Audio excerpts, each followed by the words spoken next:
One of the many qualities of Allah Ta'ala is Halim. What does Halim mean? Allah Ta'ala is a forbearant. Allah is one who perseveres, who despite having the ability of punishing, penalizing, destroying, yet Allah withholds Himself. Allah does not react emotionally to situations. And Allah's quality of tolerance and forbearance knows no limits. Allah's tolerance, Allah's forbearance allowed the statements of Nadar ibn Harith that, O Muhammad sallallahu alaihi wasallam, if you claim to be the true prophet, we are openly violating what you say, as you have warned us that Allah is capable of sending down the sky to collapse on us. We now challenge you, do it and show it to us. So throughout the times and the ages, Allah Ta'ala gave such grace. When Allah gave this grace, man foolishly interpreted the grace as if Allah condoned the wrong he did. Well, we're doing what we're doing. I don't see any change in my life. I see no tragedies. I see no catastrophes. I see no setback. I doubt that the Almighty has a problem with what I do. The Yahud used to come and greet Nabi alayhi salam, and they never used to say Assalamu alayk. They used to say Assalamu alayk. May death come upon you, O Muhammad. In ambiguity of speech, not very explicit, using vague language, but of course Allah revealed their ulterior motives. Then they used to go on and say, if he was a true prophet, the Almighty would have punished us for invoking curses upon him. We repeatedly curse him, yet no tragedy comes upon us. I guess he's not a prophet. Why doesn't Allah punish us for what we do? They said, if Allah had a problem with what we did, He would have prevented us. Why hasn't He divinely stopped us? Allah Himself says, oh man, you are doing such wrong, but I also have certain visitors, and because of those visitors, I'm not destroying you. Who are the visitors of Allah? Listen, humanity in its entirety. If it wasn't for those white bearded people, the words of the hadith, لَوْلَا رِجَالٌ خُشَّ وَصِبْيَانٌ رُضَّ, and those innocent children that have been suckled by their mothers, radhi, وَبَهَائِمٌ رُدَّ, and the innocent animals in the jungles, these are my visitors.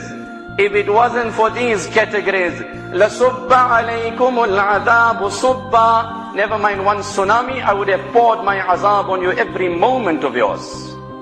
These are my visitors, and because of them I have withheld my azab. But your every action justifies and provokes my anger. There is none that is more tolerant and more forbearant than Allah. They associate partners unto Allah, yet Allah sustains them, nourishes them and gives them help. Maulana Muhammad Umar Sahib rahimahumullah nawwarallahu marqadahu used to say, never mind when an earthquake takes place, that the earth is in Allah's control. It's not that the earth is out of Allah's control. He says, never mind humans, only that amount of ants will die in that earthquake, how much Allah has decided and decreed. Only that amount of ants, precisely to the proportion of Allah. So Allah sends about these situations. I was in Canada when the tsunami took place, and the next day I was hopping onto a flight to Amsterdam. So I took the paper as is routine and I just browsed through. I read an article, I guess it featured across the globe, and it took the front page of every newspaper, an article, and there was a woman whose words were reflected, and these were the words that she said, God, we did you nothing, why did you do this to us? Wal-'iyadu billah. We did you nothing, why did you do this to us? The calm oceans, the passive water, the wonderful breeze, the smooth ripples of the water, and when the order of Allah came, when the fire will emerge from the oceans, when that innocent child who was buried alive, in present day terminology, who was aborted, will be given life. What was the crime you committed that your parents mercilessly killed you? Allah speaks about what will happen to this water, how rough it will become.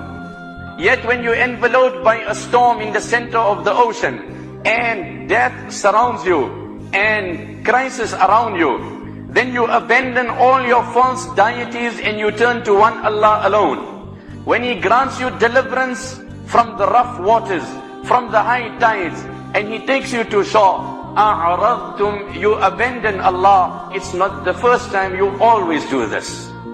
One brother said, now when I was in Cape Town, he says, I went for my holiday and I was at the ocean, and when this thing happened, I realized it, and from that day onwards, I caught my ears, I will never go back to the waters. Do you think you're only in His control when you're in the water? Don't you know this land also belongs to Him? This land also belongs to Him. If this is what the water can do, the land can do the same. It's His command. Or He can return you back into the water and bring back the same crisis upon you. So occasionally Allah Rabbul Izzat sends these situations to revive man, to awaken man,